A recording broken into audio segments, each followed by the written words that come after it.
criminal behaviorology, to assist the criminal and civil justice systems, to improve our society. A podcast like no other. Here is your host, Timothy Joseph.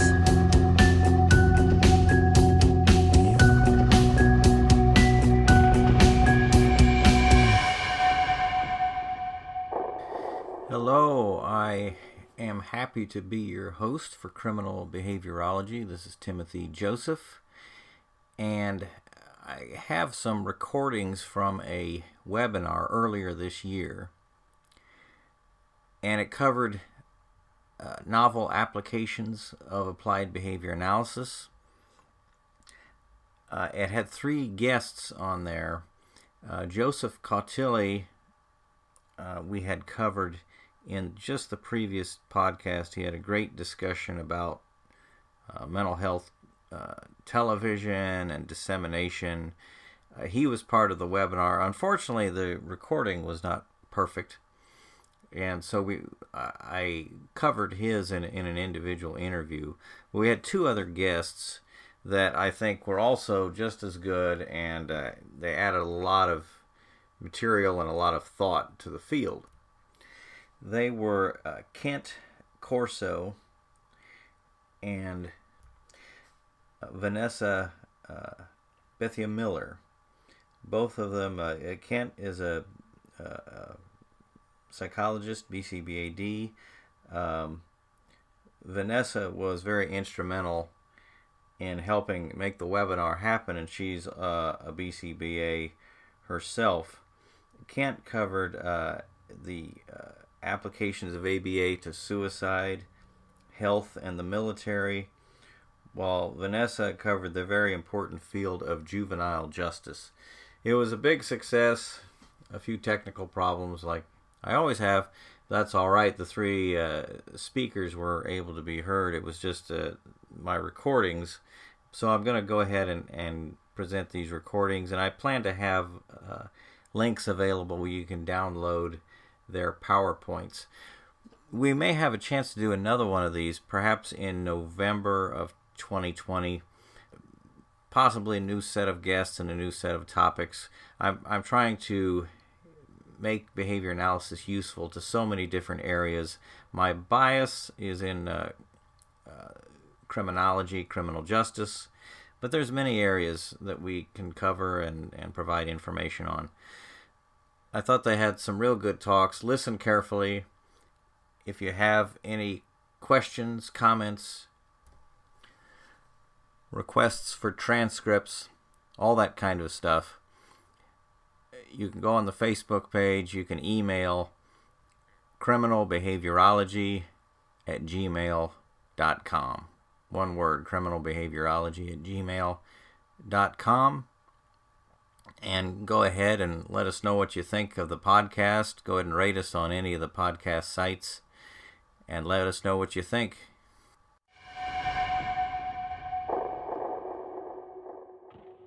I'm going to say a little bit about Kent's a licensed clinical psychologist and a board-certified behavior analysis. His career in suicidality and primary care behavioral health began almost 2 decades ago while serving in the U.S. Air Force as an officer. His research developed programs and trained others to implement evidence-based programs nationally and internationally. He has published numerous peer-reviewed research papers and is a leading expert in the novel scientific methods and digital technologies for analyzing variables and patterns associated with suicide. Kent, are you ready to go? I'm ready. Tim, can you hear me okay? I think we can hear you just fine. I'm going to go ahead and they'll stop hearing me and they'll hear you. Great. Thanks so much for the intro, Tim. So what I'm going to talk about is reaching farther with ABA in the areas of suicide, health, and military applications. I'll give you all a warning. I have way too many slides, but that is intentional because that way, if there's any problems with bandwidth or feed, you can always look at the slides later. And at the end, I'll include my email address, and I strongly encourage you to keep in touch. Don't hesitate to reach out if you have questions or concerns or if you need references or something. So without further ado, Here are my objectives. Not going to go through them exhaustively. You'll get the CEs as we saw in the chat room. Vanessa will take care of us. Thanks again for Vanessa and Tim for putting this together. Really appreciate it. It's exciting to be here. Here's our overview, why broadening our reach is critical and why it's an ethical issue. Barriers to broadening our reach, health, military, suicide applications, and then solutions for how you can be a part of broadening ABA's reach. So, why did I say ethics? How is broadening the reach of ABA really an ethics issue? Well, if we look at 6.01, it says that we are supposed to advance, that's an action verb, advance the values, ethics, and principles of the profession, and another action verb here, participate in behavior analytic professional and scientific organizations and activities. So I think the ethical mandate there is to be active in participating in advancing the ethics, values, and principles. And then 6.02 is dissemination. So part of our job is to promote our science by making information about it available to the public. Certainly, if you enjoyed Joe's talk and you want to take any steps in the direction that he suggested, you would certainly be abiding by both of these principles. And then if you do look in the glossary about how do we define or operationalize behavior analytic services, there are things that have social importance. Joe mentioned a few different types of social importance within his presentation, and between military, suicide, and health, my hope is to address socially important things as well. So, this is the audience participation part. Go ahead and type in the chat box yes or no. How many of you currently work or did work in TRICARE's ECHO program? We'll give you about 113 seconds to vote.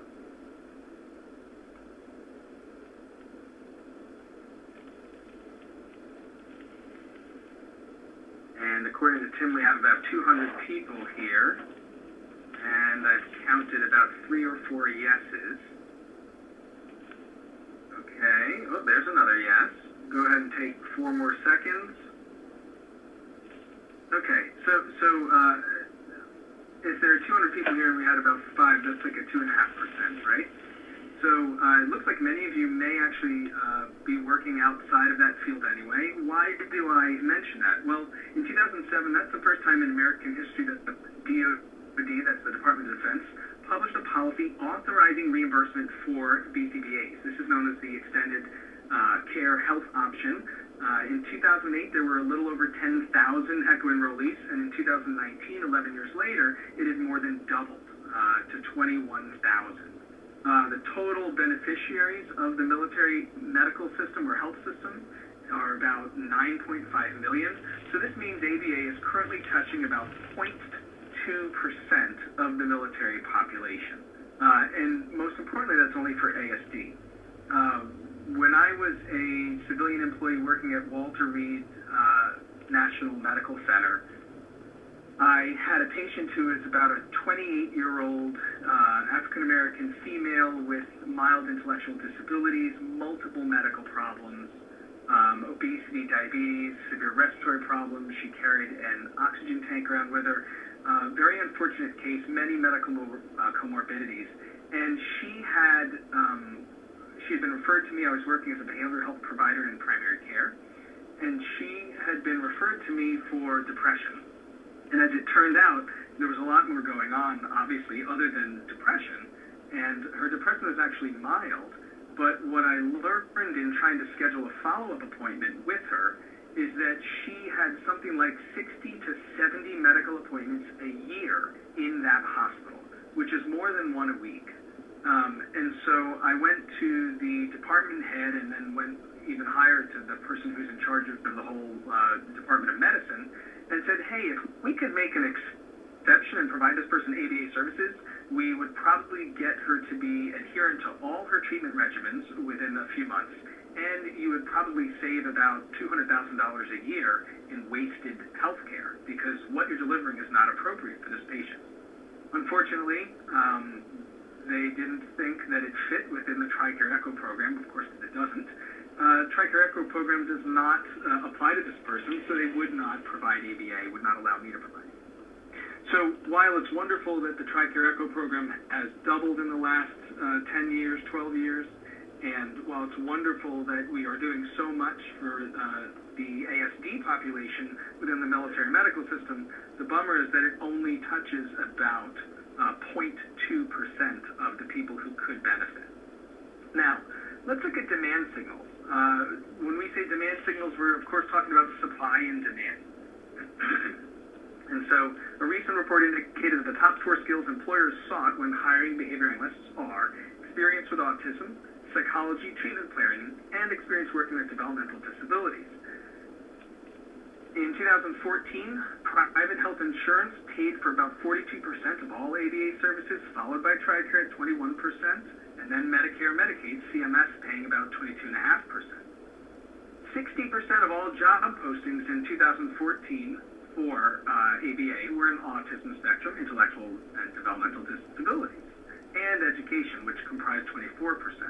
So what we're saying here is that although 1 in 54 children have autism in America, and there are over 73 million children in the U.S., which means 1.35 million with ASD, and there are over 7 million Americans in the U.S. with intellectual disabilities, 84% of the jobs are within autism and ID or DD context. So as a rough estimation, even if all of us were treating these things, that would still only reach 2.5% of the U.S. population. So our field is huge. If anyone's gone to ABAI, you've experienced the wonder and madness of the annual conference. It's a wonderful conference, but of course, there are hundreds of people there, over 30 to 50 countries each year. It's incredible, and yet we're still only reaching 2.5% of the U.S. population. And maybe if we all had a television program, as Joe suggested, we might get out there disseminated even better. Just teasing, Joe. But there is some validity to that. I've seen YouTube videos from BCBAs or ABAs in training doing a certain procedure or instructing something. So certainly the use of social media is important. But how else can we get out there and reach more than just 2.5% of the population? Just for fun, what does 2.5% look like? Well, it looks about like this blue sliver, which, just to gain some perspective here, or it looks like approximately the population, which is this green slice of the pie. This is, of course, population by state of the U.S. So, I show these to try to put it into perspective because we feel like we're busy. Our field feels huge, and yet we are really just this percentage of a larger whole. So, how do we respond to these demand signals? We have to look at what other demand signals exist. If we want to broaden our reach beyond these 2 fields, we need to figure out what is a demand signal. So let's go to the ABAI SIG list.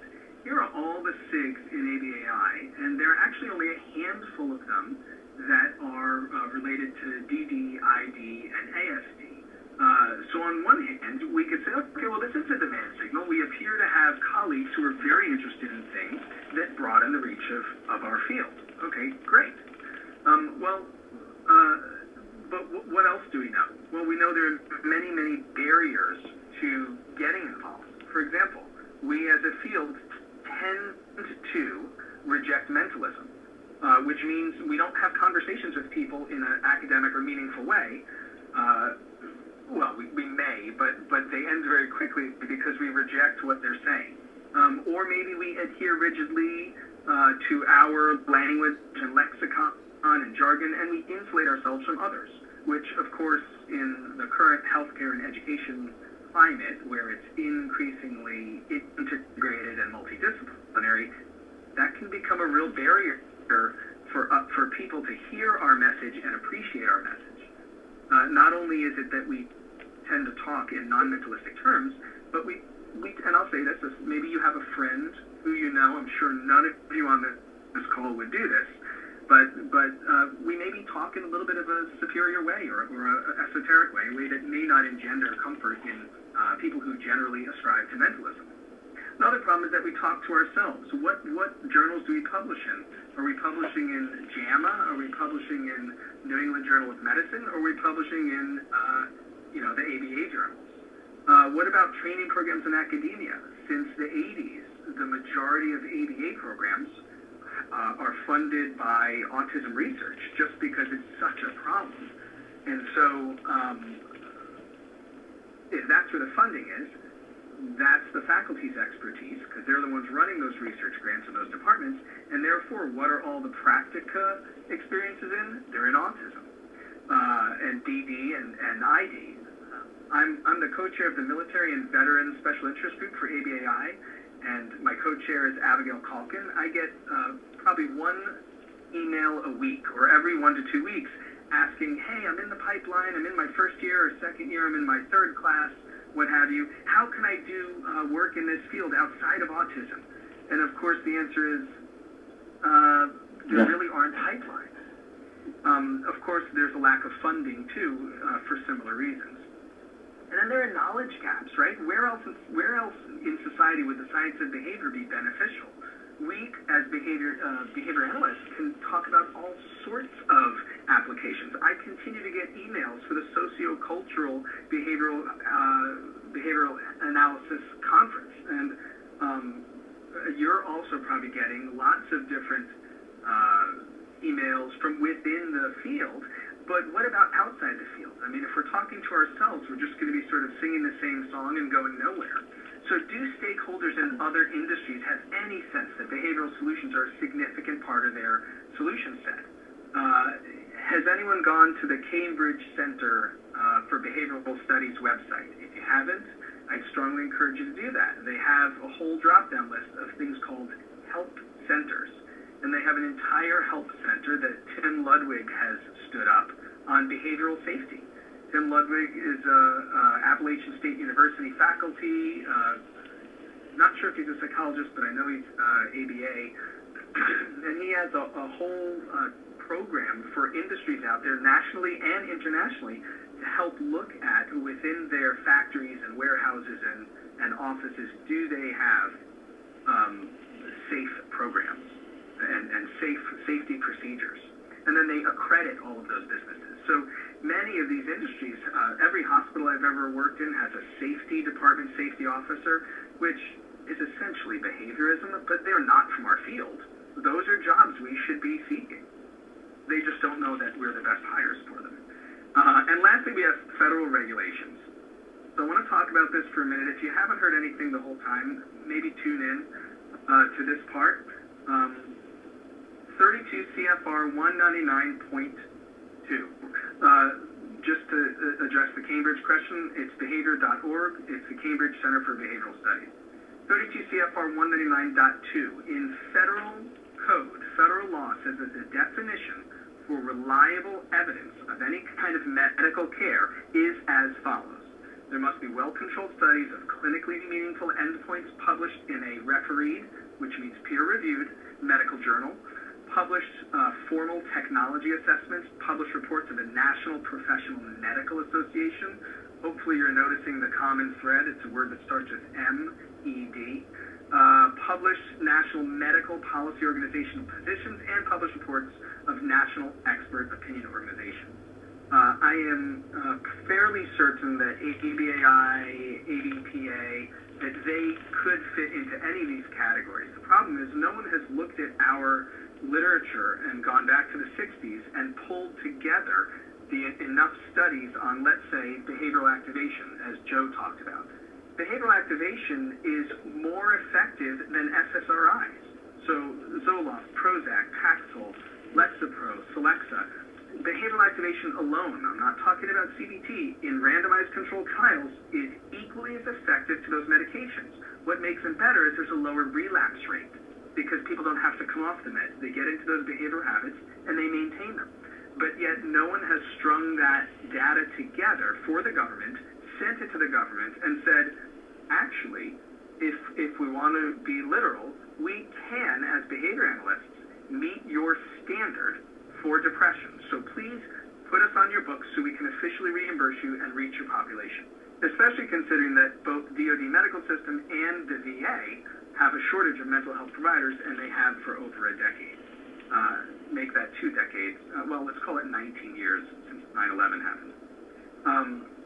And remember that everything, I mean, unless you're a dead guy, everything is behavior. So what does the whole world benefit from our science? Of course, I know I'm preaching to the choir here, but behavior is everywhere. It's what's happening when we're busy living our lives. So how do we create a pipeline for the behavioral sciences? What do we have to do to get this bubble to expand and to sort of push the limits of our reach? So literature is one way to do it. If we have John Borgen at Mississippi State University, who's currently working with our SIG to do this.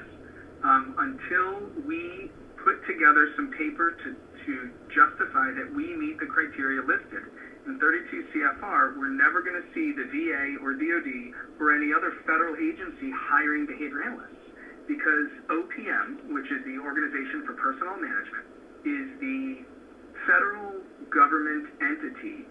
I can't remember if it's Department of Labor or not, but it's a federal government entity that determines who does the government hire. We hire accountants, we hire comptrollers, we hire administrators, we hire psychologists, we hire psychiatrists, we hire social workers, we hire cardiologists, depending on the need. But there's no slot or billet for behavior analysts, and there won't be until we can put together some papers, both for the healthcare literature, but also for things like behavioral safety. I'm sure if we talk to Tim, he could, or his colleagues, they've got some very accessible white papers or bullets they can put together. But in a fee-for-service healthcare environment, in these big medical systems, federal systems, healthcare in general, remember that even Aetna and Blue Cross Blue Shield won't reimburse us unless the diagnosis is ASD or, in some cases, IDDD. So, again, just another shout-out. Thank you, John Borgen. You are a lifesaver. And then also encourage you to work with your elected officials. Who do you know that is connected? Who's in ABPA? Who's in ABAI? How about the state ABA chapters? Who are leaders in the field who can help rally the team to put some papers together and get these to the right people in our government? I'm going to leave that hanging.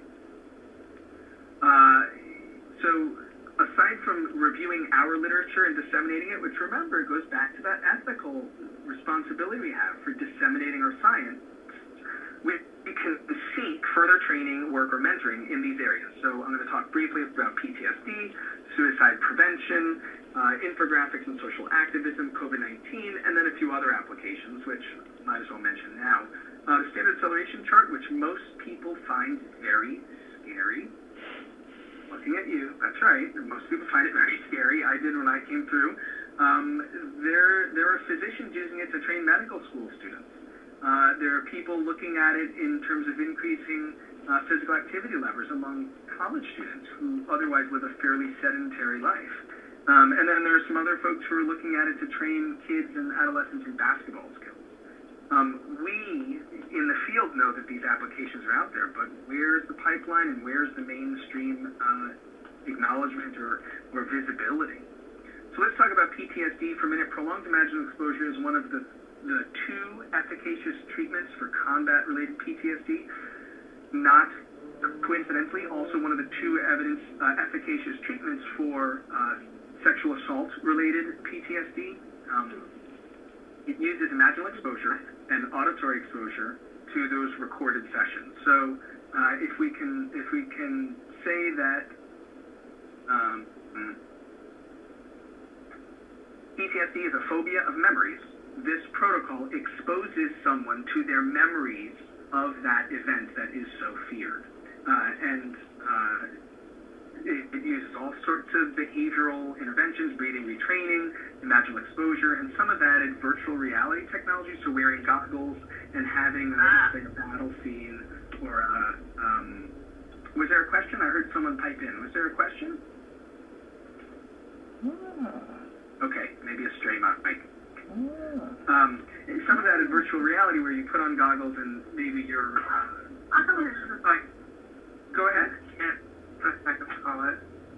Go ahead, ma'am. What do you want to say? Okay, gonna. Not sure if someone has a question. Gonna move on. So the virtual reality would show an image of maybe an attacker coming to assault you, or obviously in a combat setting, it would be a combat scene. So those don't show any appreciable gains in treatment, but it's kind of cool to have, right? But here are all the references. So they've been shown to be very effective. EMDR, just to answer that, Robin, EMDR is considered probably efficacious if you're familiar with the Chambliss and Holland criteria. It means there is enough data there that it is probably efficacious, but it hasn't been shown to be efficacious.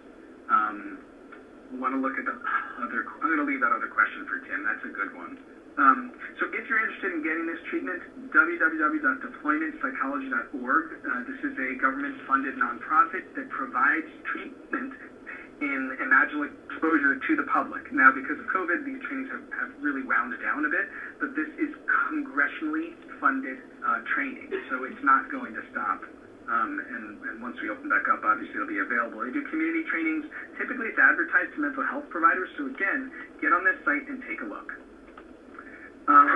Just looking at my time, it looks like I've got about 15-20 minutes left, so I think I'm doing okay, and Tim will give me the hook if I run over. Let's talk about suicide prevention. There's a program called Defender's Edge. We did this with Air Force Security Forces, which basically means Air Force cops. This was pre-deployment training, and then when they came back from deployment, they got the training again. 5 educational modules that are all behavioral in nature. So fatigue countermeasures, which included stimulus control for sleep, and how to dose themselves effectively with caffeine without overdosing or underdosing. Adrenaline management, so this was, of course, mindfulness and relaxation skills to manage autonomic arousal. Mission focus, this has to do with goal setting, clarifying their values, things related to acceptance and commitment therapy.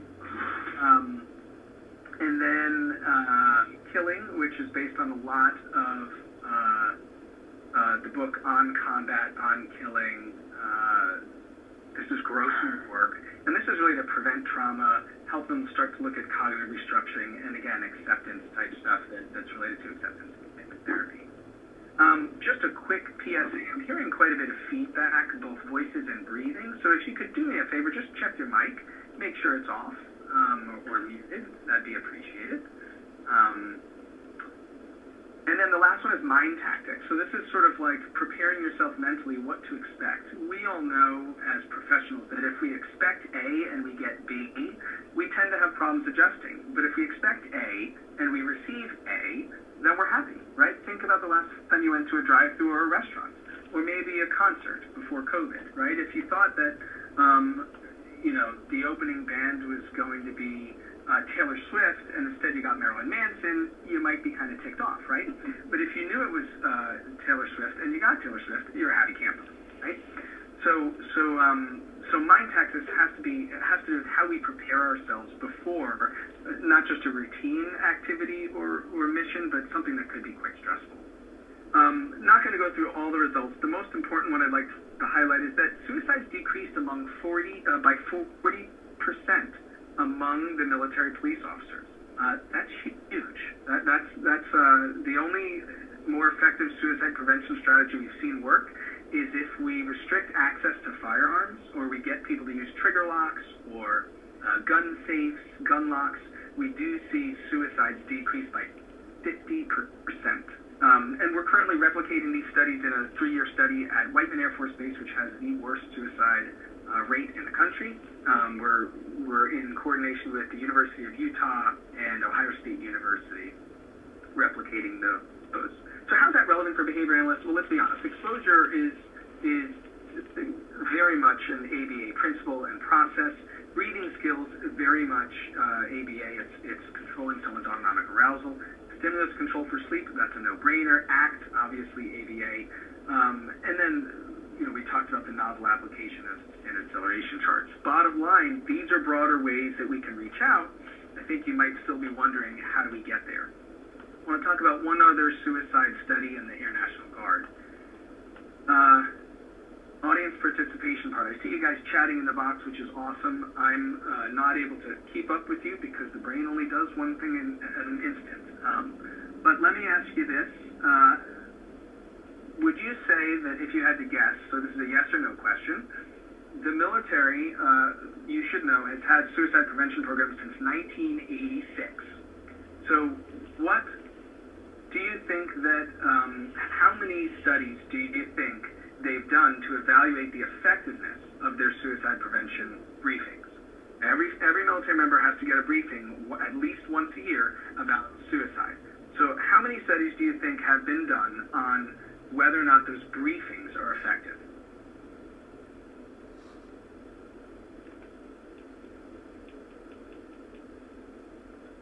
Maybe you can hear by the tone of my voice that it is low. Most of you are saying low. I think the highest thing I saw was 5. In 2016 to 17, we did the first study to examine if these briefings actually make a difference.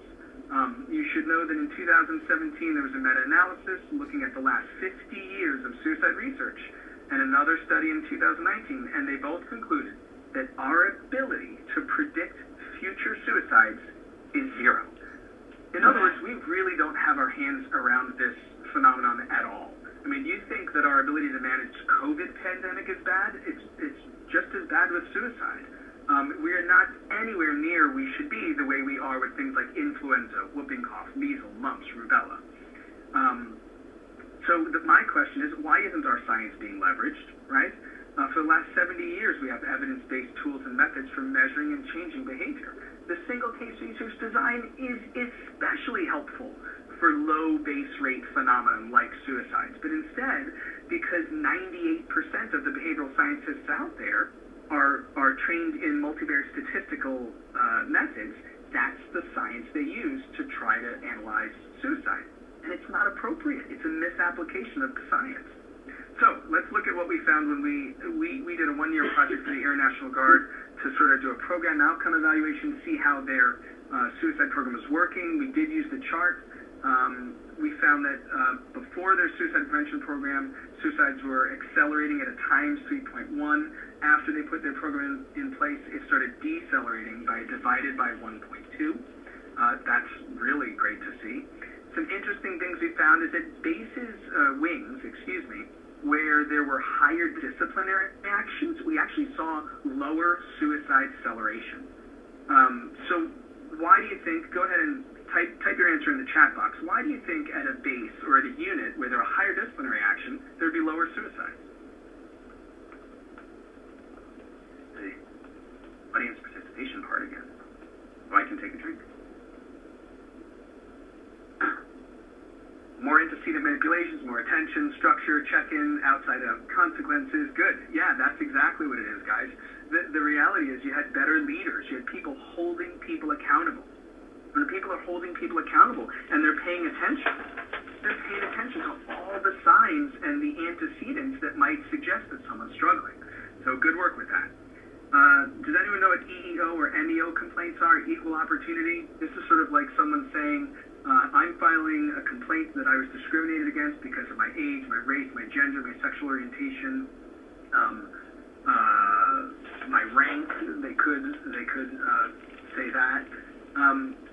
We saw the same thing we saw with disciplinary action, which is that at bases that had higher complaints of poor treatment or unfair treatment, there were lower suicides. So Ryan and Dixon learned helplessness. Can you elaborate on that while I keep talking? Elaborate on that either by unmuting your mic or chatting in the chat box. Go ahead. Yeah, their complaints aren't being addressed. Yeah, that's exactly right. So, and I think what would be helpful is also to look at the converse of that, or the inverse of that, which is that at bases where people were addressing someone's complaints, people would raise a flag because they knew that if I raise a flag, someone's actually going to respond and help me, right? And so the common denominator between both of these, any of the bases that were on both lists, the common denominator was good leadership and proactive management. And so that's really helpful for us as behavior analysts to be able to tell a commander of 600 people that because of your strong leadership, you have lower suicides. Keep doing what you're doing. Keep being vigilant and with discipline and MEO complaints. That's important. Moving on to infographics and social activism. This is a dynamite interface. You can see the URL up here. Dynamite, yes, Robin, it does seem so simple. If we could only do it everywhere, we'd be there. Lou, good point about the placebo effect. Let's address that in a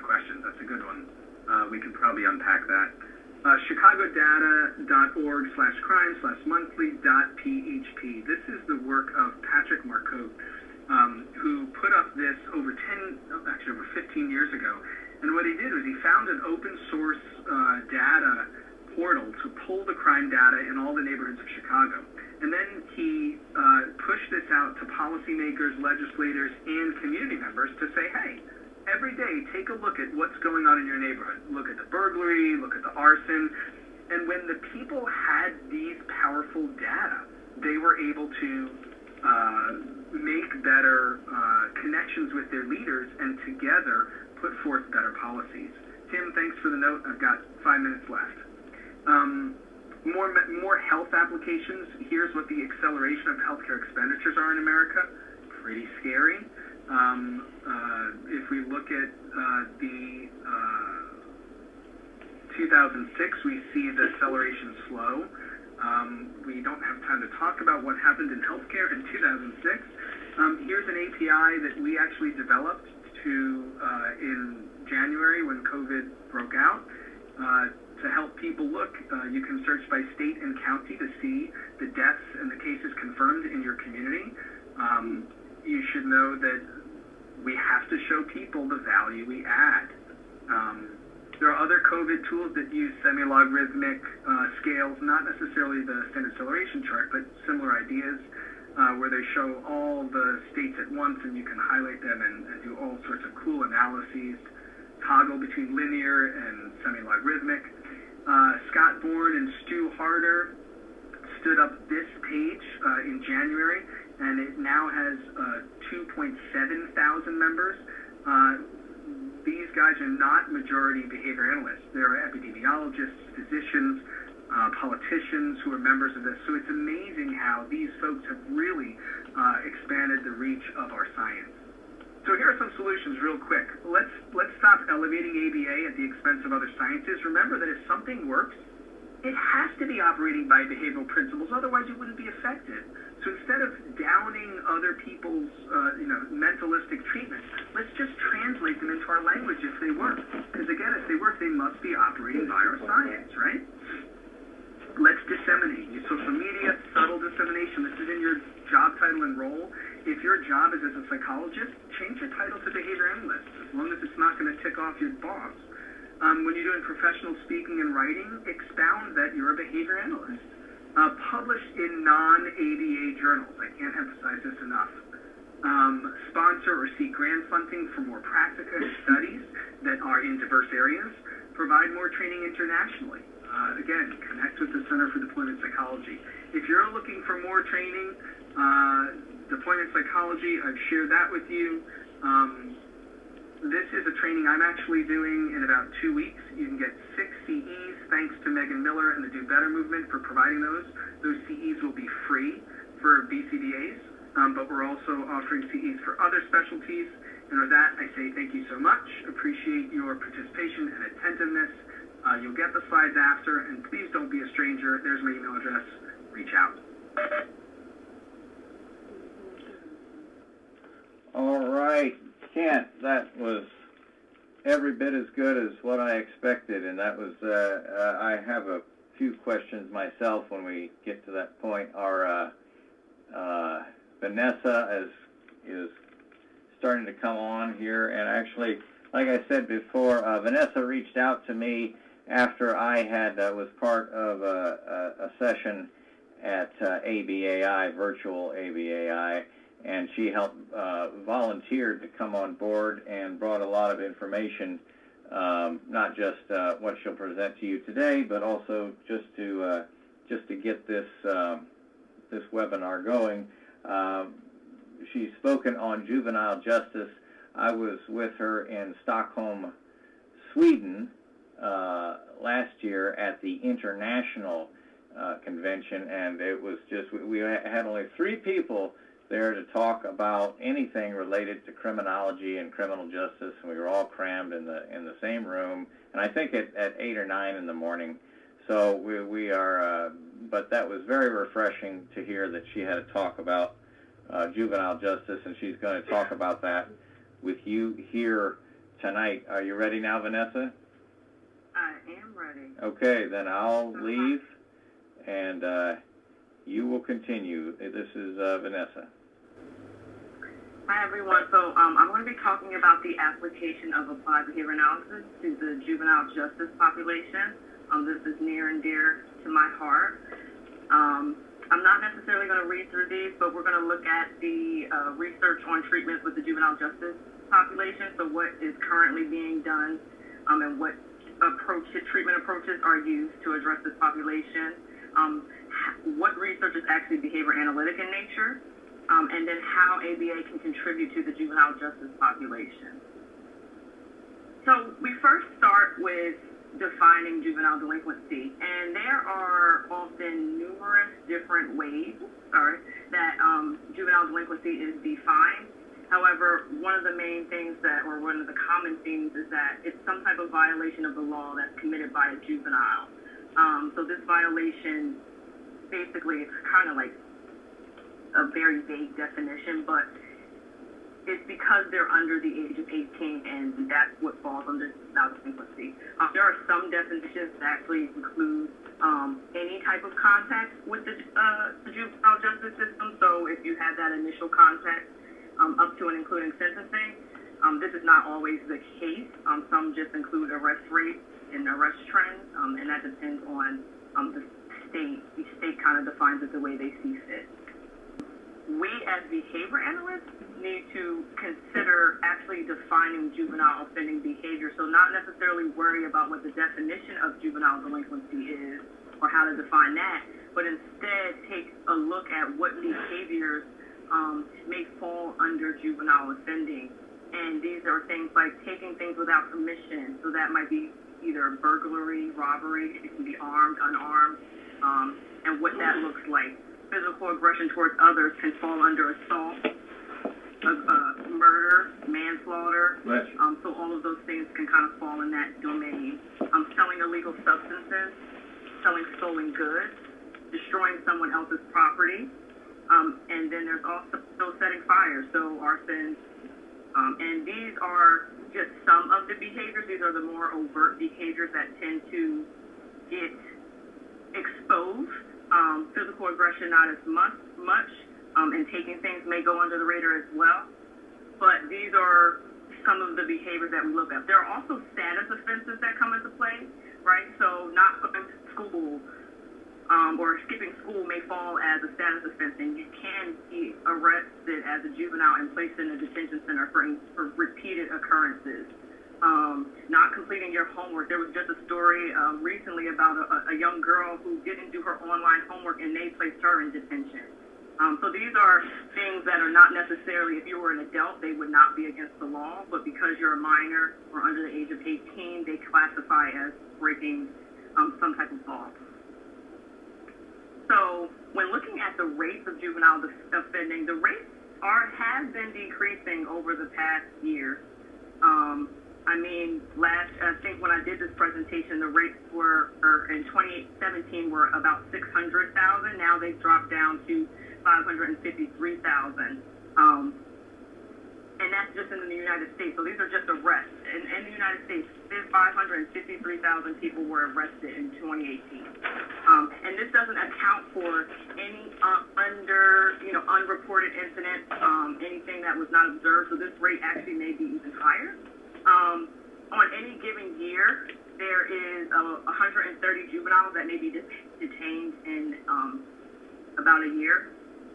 In detention, there could be 70,000 people in one day, in one detention center, or in detention centers across the United States. And in 2016, juveniles that were under 17 made up 0.5% of the inmates held in local jails. So that means that there were 37,000 youth that were actually detained in adult facilities during that year, and that is common practice. That number kind of remains around the same. So when looking at how typically juvenile delinquency is approached, the main approach, and these things are still up and going. This is the current approach to any type of crime, whether you're juvenile or adult. There's some type of detention or incarceration. So half of all residential placements use some form of isolation still in these settings. So they're using mechanical restraints, such as handcuffs, leg cuffs, waistbands, leather straps, and that's how they manage problem behaviors or behaviors that they don't want to see. There has been a decrease in closing these facilities. I saw that comment pop up. One of the issues is they may end up being placed in an adult facility instead.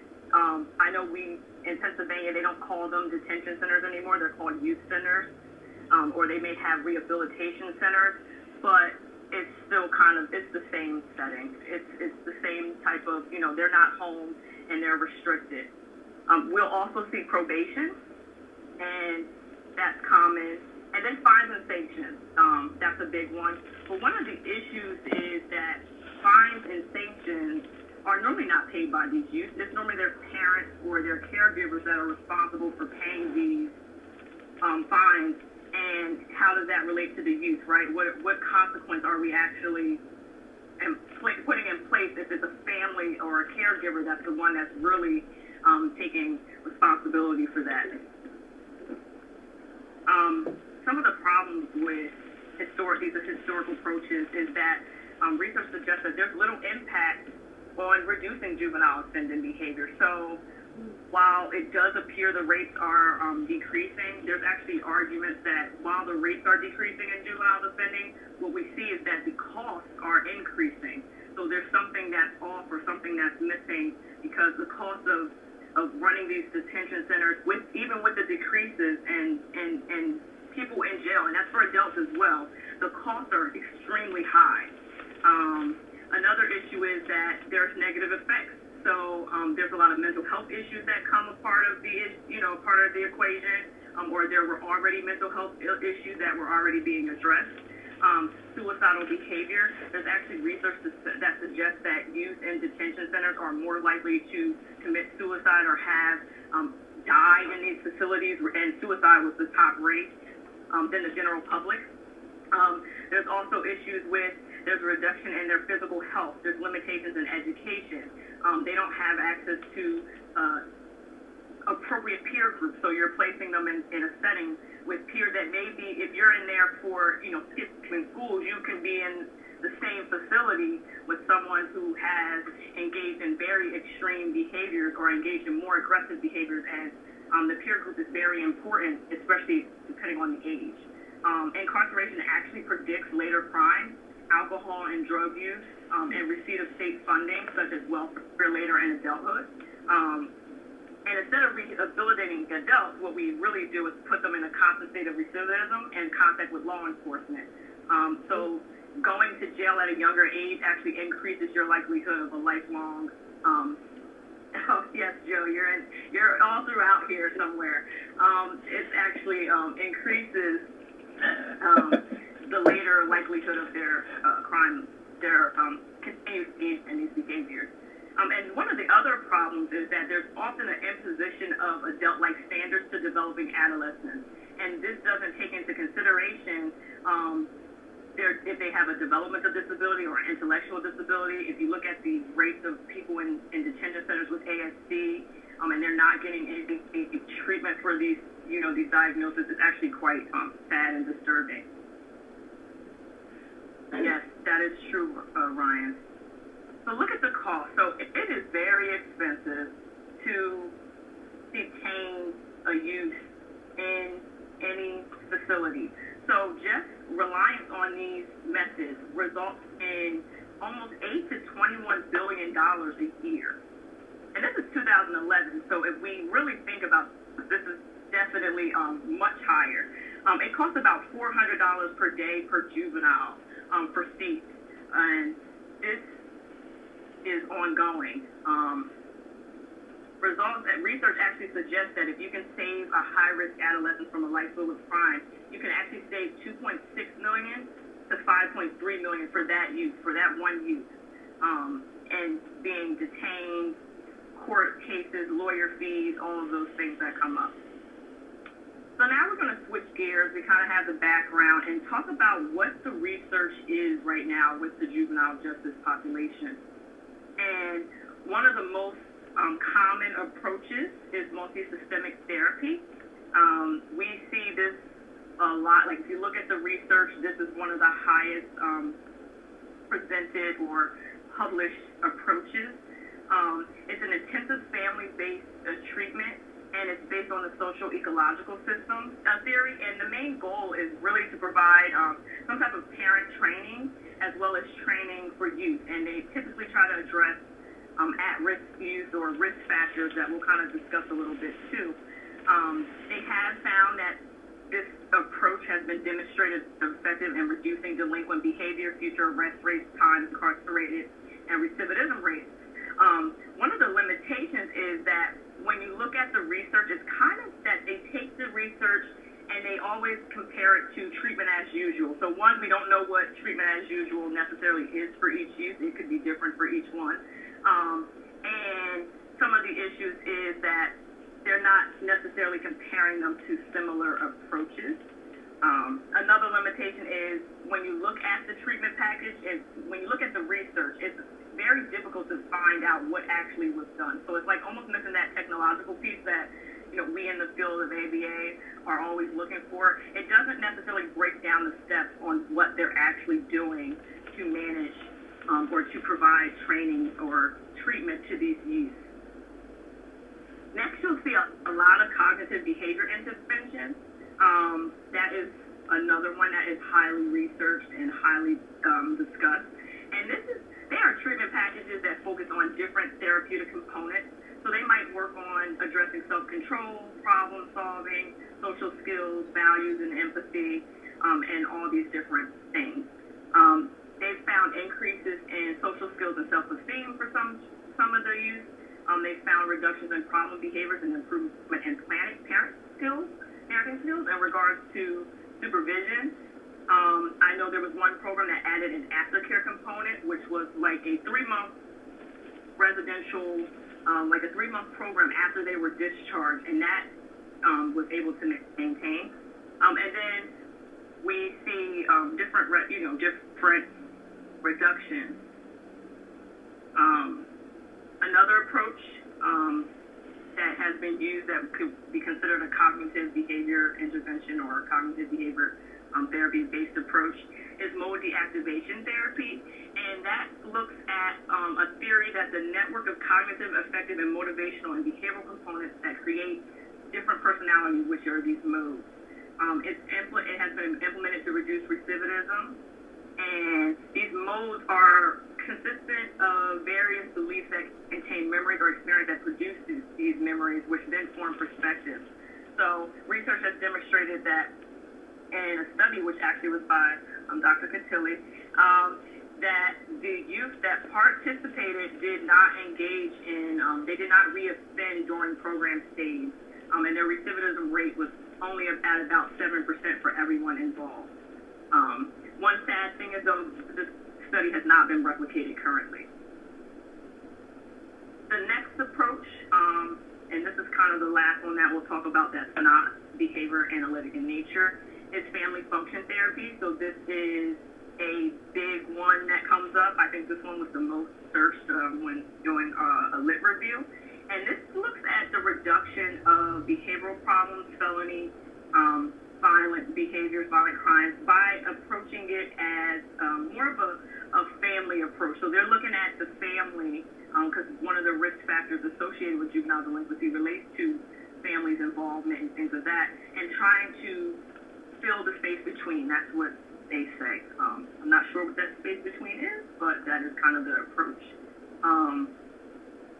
And with this, what they found is that there have been reductions in behavioral problems, crimes, and this is also had maintenance at 5-year follow-up during some of these. Positive impact on siblings. There was a study that actually looked to evaluate treatment integrity, and as we know, the higher the treatment integrity, the better the outcome for these youth. And then there's parenting with love and limits. This is a family-focused treatment approach for at-risk youth and delinquent as well, and it's based on the structural family therapy. It's been replicated in 13 states, so this is one of those approaches that is kind of statewide used. It's kind of this is the way they try to approach delinquency in some states. It was initially developed as a diversion program to prevent delinquents, but now they've actually used it with individuals on probation. And it's also been implemented as a reentry model, like as part of a pilot study. So through this reentry model, youth are still incarcerated. However, they go to the program and have opportunities within the community as well. One downside to all of these approaches, and I guess the research with these approaches, the current approaches, is they use group studies, so we don't see individual effects. It's not necessarily based on the individuals, the functions of their behaviors, their learning histories, their abilities. It's kind of based on just addressing certain issues or common issues that they have found effective with multiple youth. So that it doesn't look at, most of these approaches don't look at the individual themselves. But then we'll move on to the behavior analytic approaches. So obviously, the only ones that have come up in the research so far are token reinforcement, contingency contracting, self-management, and the teaching family model. I do want to note that most of the research is from 1960s to 1970s. There was one study that was published in 2013 on contingency contracting, and then, on self-management.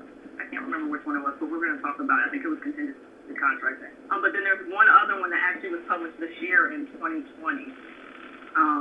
With token reinforcement, they found reductions in problem behaviors in detention centers, schools, teaching family homes. Token reinforcement was really big. Used a lot in the teaching family homes. I had the experience of doing a practicum at a detention center. They didn't have a token reinforcement system per se, but they used the level system, and the youth were able to earn points and get access to they would move through different levels based on how many points they had. One of the problems was how sometimes these programs get implemented. Staff have favorites. Some kids would get points taken away for no reason. Some would get points added when they didn't deserve it. So it kind of boils down to some issues and oversight. But with token reinforcement, they've also found increases in adaptive behaviors such as cleanliness, study behavior, completion of homework. It's effective in treating pre-delinquent youth as well as those that are incarcerated or have been incarcerated. And it's also been implemented in conjunction with response costs, which has resulted in decreases in problem behaviors based on magnitude of the loss. So the more loss, the greater the response or the outcome. The next one are contingency contracts. So there's that list of some type of desired behavior reward, and bonuses were added as well. They would include penalties, and it would have special conditions. So if you were in confinement for some reason, that might limit the contract, so you might not be able to earn during that period of time. What they found is that in conjunction with communication skills and training and videotape feedback, there is huge success. There's been reductions in verbal abusiveness, recidivism rate, reduction in sibling offender behavior as well. And when training staff, they actually saw training staff to implement these contingency contracts. Staff had increases in negotiation and contract writing skills in these settings. Then we have self-management. So with self-management, these youth are taught to engage in some type of behavior or some type of self-monitoring. And one research article, there were only two actually on self-management in this type of setting. And one resulted in the youth learning basic behavioral principles and improvement in the chosen target behavior. So they were allowed to choose which target behaviors that they wanted to work on, and there were significant improvements for those youth. And then this, I'll answer, we'll do the questions at the end. I'm sorry, because they pop up so small, I can't really see them fast enough. With disorderliness, this was actually a very interesting study out of Africa, and they they evaluated disorderliness. So what they looked for, or what they defined disorderliness was as engagement in disruptive behavior, specifically disturbances in peace or public ordinance, vandalism, fighting, and untidiness. And the reason why they chose these behaviors is because they typically occur at home. However, they have this huge social context. And interestingly, they actually compared self-management to token reinforcement, and they found that self-management was more effective in reducing disorderliness when compared. So the last approach that is still up and going today at Father Flanagan's program, Boys Town, out in Nebraska, is the teaching family model. This is the only one that is still currently up and running. They don't put out as much research, but if you go on to their site on Boys Town, they have a bunch of outcomes and information. And it's basically, it's based on behavior analysis, and it's implemented typically with at-risk youth as a preventative measure. So there are youth that may be in foster care that might end up in these programs. Different types of people end up in these programs. And there has also been successful with youth that have been incarcerated or, in the juvenile justice system already. Their goals are kind of similar to our dimensions of ABA. So they talk about, they want anything delivered, their treatment delivered has to be humane, and the interventions are implemented on and delivered based on respect and acceptance. And they want that buy-in from the youth that are in their program. Their interventions have to be effective, so there needs to be progress made, and that progress has to be, up to the standards of the stakeholders. So the stakeholders need to be satisfied with the progress that these youth are making. It's individualized, so each youth has their own individualized approach to addressing whatever their referral reason was. Cost efficient, so they're trying to keep it as affordable and practical. And then replicable and integrated. So they want these things to continue. They want to teach skills and teach things that are easy to replicate and that continue on. And they also want to make sure that everything that's implemented is implemented with integrity, and we're making sure we're looking at all the facets.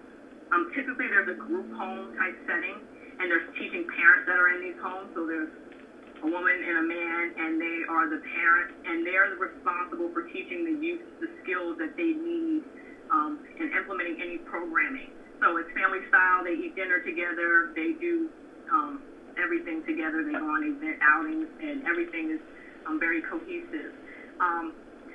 When looking at the research, there were actually 792 replications. And this has been in place since the 60s. It started with Achievement Place for boys, and then now it's still going on. Research in Boys Town has demonstrated that the youth that are at risk are more likely to be employed, more likely to provide charitable services and avoid arrest, and then there's a decrease in the domestic violence incidents when compared to treatment as usual. So, once again, we don't know what that treatment as usual is, but moving forward. One of the biggest issues with the behavior analytic research is that it is limited. Most of the research addresses reducing problem behaviors in detention centers, group homes, these settings, and we don't necessarily look at how we can generalize to the community settings. The other issue is there's a lack of replication.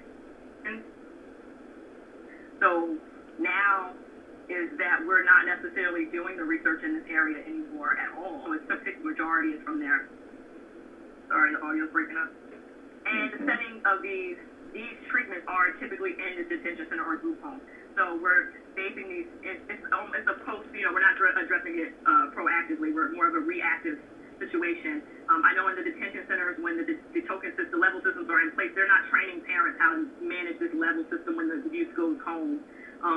Normally they just, and a lot of times they don't even have exposure that often. What happens is they can be in a detention center from anywhere from a week to a couple days, some a month. So they're constantly cycling in these centers, so they're not even being really exposed to these treatments and these approaches on an ongoing basis.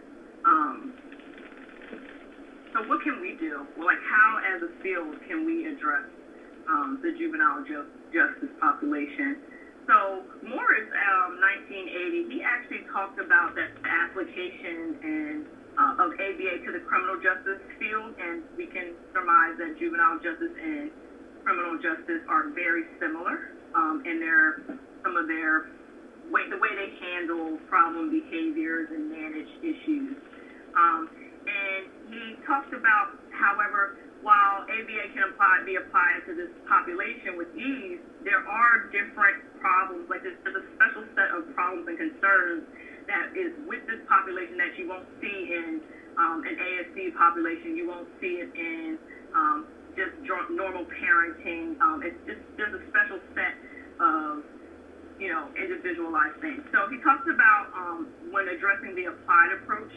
Well, one thing that we need to remember is juvenile delinquency is a socially significant problem. Even though there appears to be a decrease in the frequency of arrest, or that doesn't necessarily mean that there's a decrease in the actual juvenile offending behavior. It's socially significant for us to address the issue. When looking at the behavioral aspect, we have to get away from defining juvenile delinquency and look more at defining offending behavior. So we need to think about what is that behavior looks like for the individual and not lump sum them with every other behavior. And it needs to be defined so that people that are intervening understand and know what they are doing.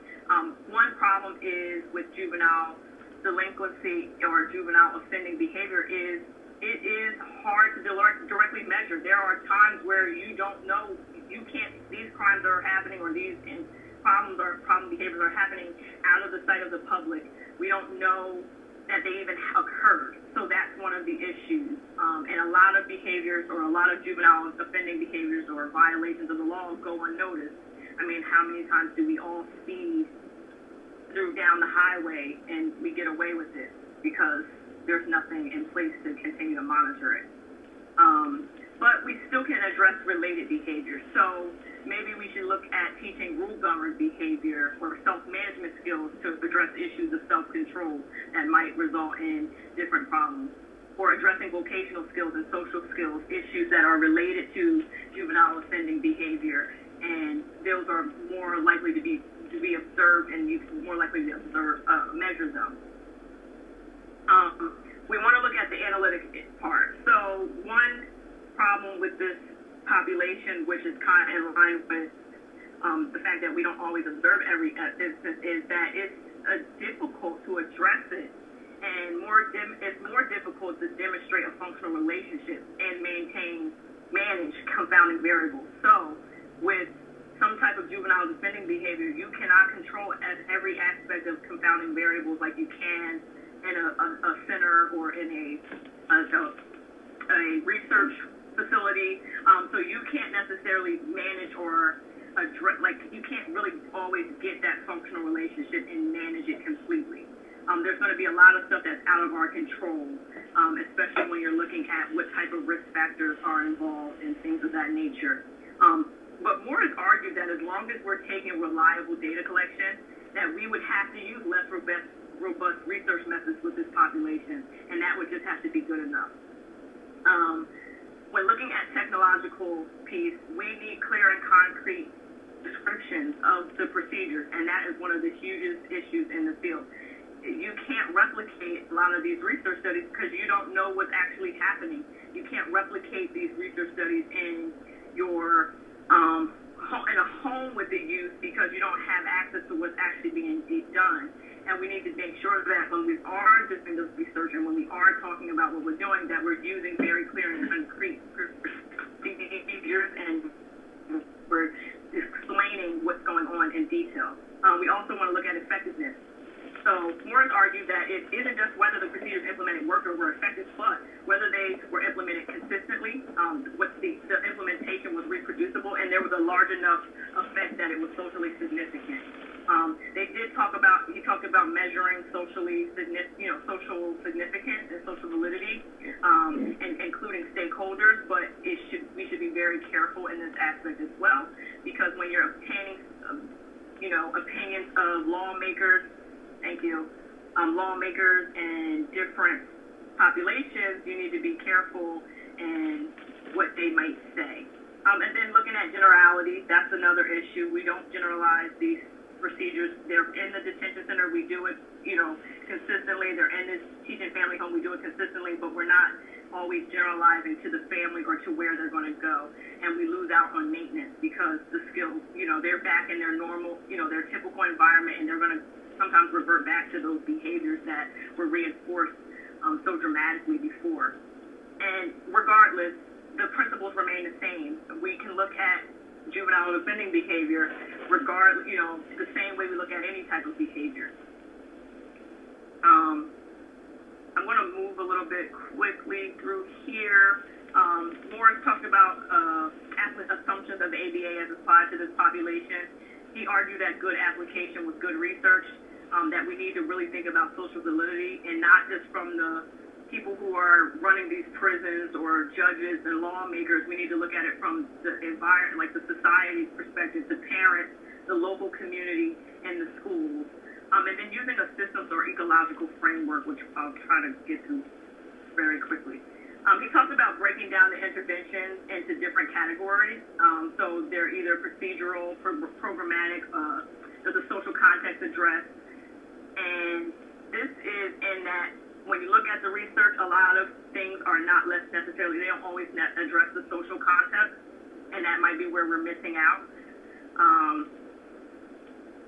A lot of times they're worried about decreasing some type of problem behavior in the detention center and not necessarily outside of it.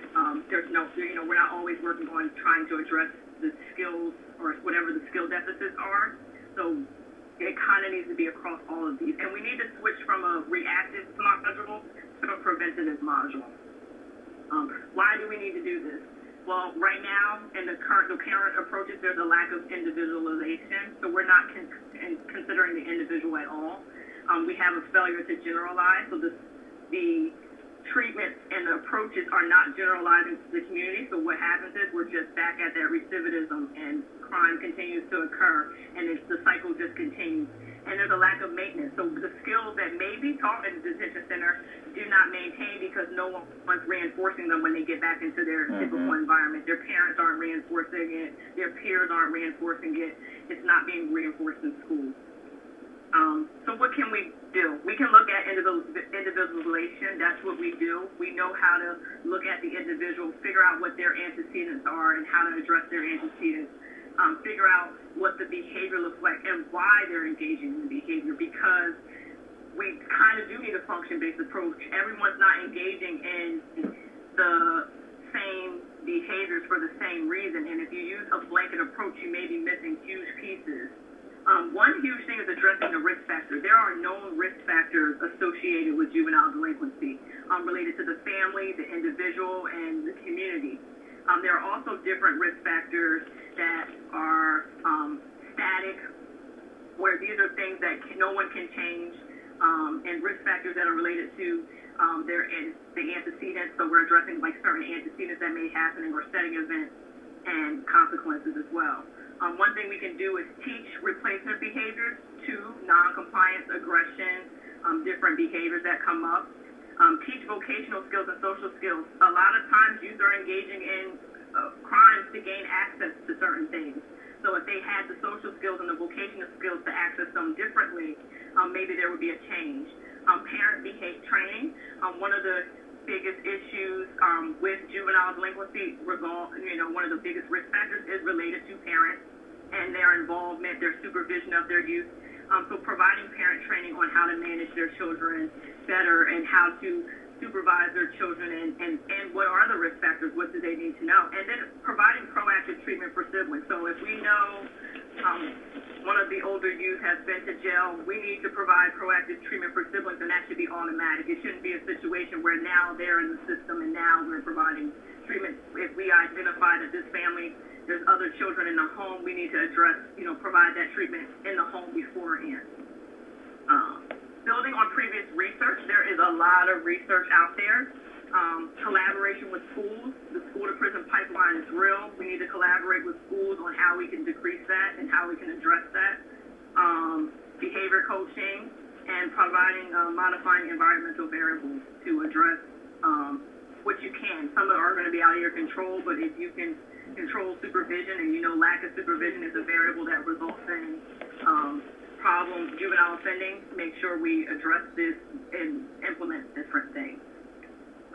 So that is it for me. You guys will get all these references when it goes out, and I will stop sharing.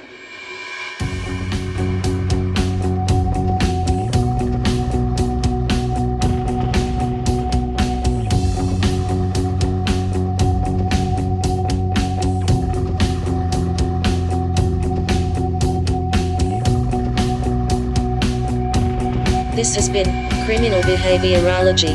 Check us out on podomatic.com or anchor.fm. Please send questions, comments and requests for transcripts to criminalbehaviorology@gmail.com.